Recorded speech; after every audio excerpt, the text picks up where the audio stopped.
እዩት እስኪ ይህን ቀውላላ ማነው ይሄን ቁመት ይዞ እንደዚህ ድሪብል አድርጎ የሚያገባው? ደግሞ ይህን ከስንት አንዴ ያደረገው እንዳይመስላችሁ። እግር ኳስ የአኖማሊ ስብስብ ነው። አኖማሊ ማለት ኖርማል የወጡ ዴቪዬት ያደረጉ ማለት ነው። ብዙ ሬድ ተጫዋቾች አሉ አላ ኤሊየን የምንላቸው እናውቃቸዋለን። ማንም ማድረግ የማይችለውን የሚያደርጉ ግን እንደ ማራዶና አጭር ከሆንክ ድሪብል ይቀልሃል፣ እድሜ ለሴንተር ኦፍ ግራቪቲ። እንደ ክራውች ደግሞ ረጅም ከሆንክ ግዴታ ቴስታ መግጨትና አየር ላይ አሪፍ መሆን አለብህ። ቮልተማደ ይህን ቁመት ይዞ ማለት ሜትር ከ99 ነው ልጁ፣ ግን ቡንደስሊጋ ላይ በታሪኩ 2 ቴስታ ብቻ ነው ያስቆጠረው። ብዙ ሰዎች ይህን ቁመት ይዘ ድሪብል ማድረግ አትችልም ሲሉት በጣም ረጅም ስለሆነ አይሰማቸውም መሰለኝ። ቀጠለበት። ከነ ራፊኒያ ብራሂም ዲያዝ የተሻለ ድሪብል ሰክሰስ ሬት ነበረው አምና። ኤክስፔክትድ አሲስቱላ ከሙሲያላ የበለጠ ነበረው። ቮልታ ሜሲ እግር ኳስ ብዙ አይነት ተጫዋቾች ታመጣለች። የማናስበውን የሚያሳዩን ሃላንዱላ ሴንተር ባክ መጫወት ጀምሮ አይደል?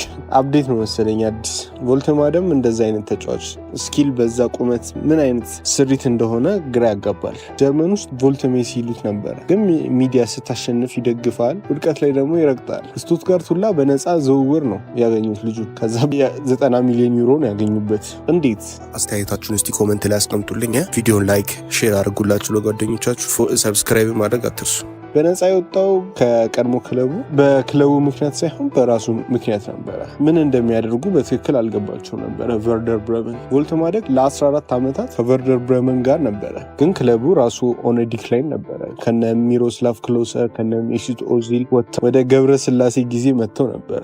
ያኔ ግን አካዳሚ ላይ ቮልተማደ ነበራቸው፣ እየመጣ ነበረ። አንደር 19 ላይ በ11 ጨዋታ 16 ጎል እያስቆጠረ፣ ዋናው ቡድን ደግሞ ስትረግል እያደረገ ኢግኖር ማድረግ አልቻሉም። ቮልተማደ በ17 ዓመቱ ዴቢው ሰጡት። ዜር ያንገስት ኤቨር ፕሌየር ሆነ ቡንደስሊጋ ላይ። ግን አላዳናቸው ማለት እሱ ላይ አትፈርዱበትም። ከ17 ጨዋታ በኋላ ነው ቨርደር ብረመን ዊን ያገኘውና አስቡት፣ በዛ እድሜ ላይ ሆነ እንዴት ዴቨሎፕ ታደርጋለህ? ደግሞ ስቲል ምንም ጎል አላስቆጠረም። ጉዳትም አጋጠመውና አመቱን ሙሉ አለፈው። ቨርደር ብረመንም ሲሸነፉ ቆዩና በመጨረሻም ሬሌጌትድ ሆኑ ወደ ሁለተኛው ዲቪዥን። እስከ ግማሽ አመትም ጉዳት ላይ ነበረ ቮልተማደ። ቨርደር ብረመን ፉልኩር ግን ኦልሬዲ ቦታውን ይዞበት ስለነበረ ወደ ቡንደስሊጋ ሲመለሱ ቨርደር ብረመኖች 45 ደቂቃ ነው በአንድ አመት ውስጥ ያገኘው። ከዛም ቨርደር ብረመንም ወሰኑበት፣ ሶስተኛ ዲቪዥን ላይ ላኩት። ስለዚህ ቨርደር ብረመን ኢግኖር ማድረግ እንዳይችሉ አደረጋቸው። ኤልቨርስበርግ ነበር የገባው። መጀመሪያ ቤንች ላይ ነበር የሚያጫውቱት።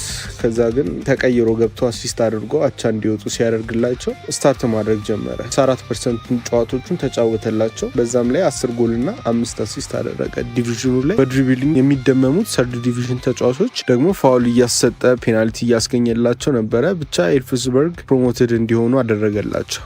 የሊጉም ቤስት ፕሌየር ተብሎ ተመረጠ በ56% ቮት። ቨርደር ብረመን ኢግኖር ማድረግ አልቻሉም ይሄንን ወደ ፈርስት ቲም አመጡት። ግን ፈርስት ስታርት ለመስጠት 4 ወር ነው ላይ ቆዩት። ከዛም ደግሞ ከባየር ሙኒክ ጋር ነበር የሰጡት። ፈርስት ስታርቱ ኢምፕሬስ ቢያደርግም ኤፕሪል ሲደርስም ኮንትራክት እንደማያራዝም እና ክለቡን መልቀቅ እንደሚፈልግ አሳወቃቸው። ቨርደር ብረመን በቃ ዴስፕሬት ስለነበሩ የመጨረሻዎቹን ጨዋታዎች ስታርት አስደረጉት።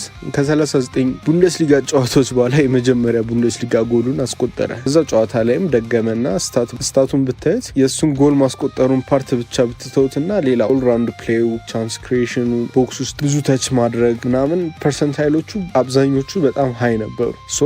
ጎሉን ያገባል፣ ጎል ማስቆጠር እንኳን አያቅተውም ብሎ አምኖ የሚያስፈርመው ቡድን ይመጣል ብሎ ተስፋ አደረገ። ስቱትጋርት ሁለተኛ በጨረሱበት አመት ምርጥ የነበረው ሰርሂው ጉራሲ የሀበሻ ህዝብ እንግዲህ ያውቀዋላ፣ እኛን ጉድ ሰርቶን ነበረ እሱ ልጅ። ብቻ እሱ ዶርትሙንድ ገባ። እሱን ለመተካት ቮልተማደን አመጡት። ግን 100% ስላልተማመኑ ኡንዳቭና ዴሚሮቪችን በ50 ሚሊዮን ዩሮ አስፈርመው ነበረ።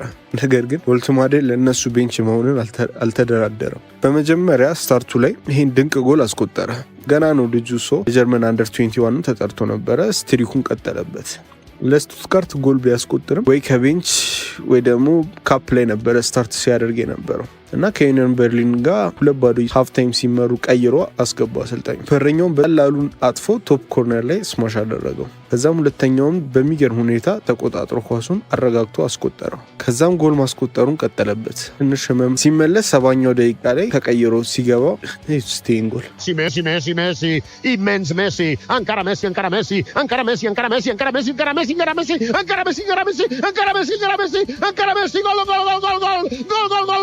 gol. ኖርማል አይደለም። ብዙ ኒክኔም ወጣለት። 2 ሜትር ሜሲ ይሉታል አንዳንዶቹ። ቮልቴ ሜሲ 10 ስፓም እያረኩት ነው የራሱ እዚሁ። ማንም እንደሱ አይጫወትም። ክለቦች ደወሉ ሊያስፈርሙት። ባየር ሙኒክ ጀርመን ተጫዋች ነው እንግዲህ አይፈቱትም እርግጠኛ ነበር። ሪያል ማድሪድ ሁላ ፈልገውት ነበር።